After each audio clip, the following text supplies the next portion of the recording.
Hello, hello, and welcome back to the Miss English Podcast. I am your host, Sochita, and I am so incredibly happy to have you tuning in today for what I think might be one of our most life-changing episodes yet.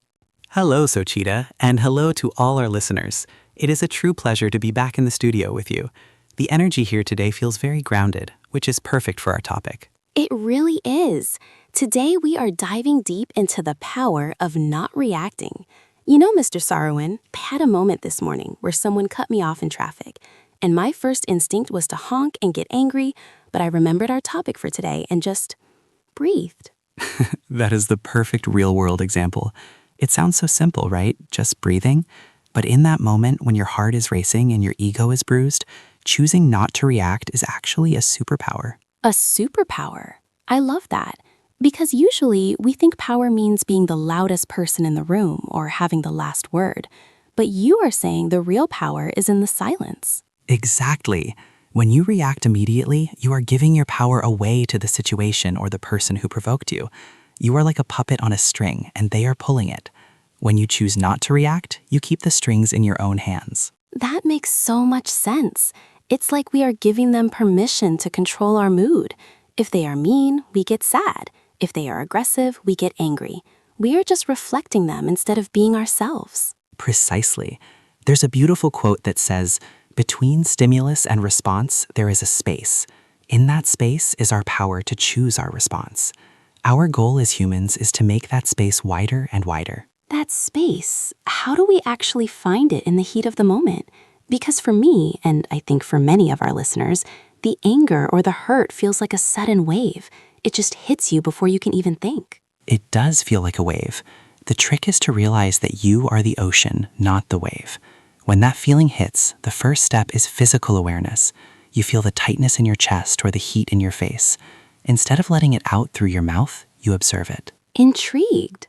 So it is almost like being a scientist of your own emotions, like saying, oh, look, I am feeling angry right now, instead of just being angry. Yes, that is a brilliant way to put it.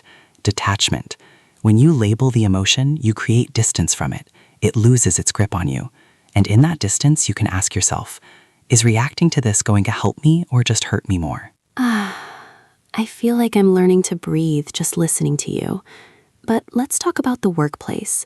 It's so hard when a boss or a colleague says something unfair. If we don't react, don't we look weak, like a doormat? That is the biggest misconception. Silence is not weakness. It is a display of immense self-control. People who react quickly are often seen as volatile or unpredictable. People who remain calm under pressure are seen as leaders. So by staying calm, I'm actually showing my boss that I'm more professional and in control of the situation than they might be? Exactly. It creates a vacuum. When someone yells and you stay calm, they eventually run out of steam. They're forced to confront their own behavior because you aren't feeding the fire. You become the mirror. I can imagine that. They're waiting for a fight and you just offer them a calm, steady gaze. It must be quite disarming for them. It is incredibly disarming. It changes the dynamic from a conflict to a conversation.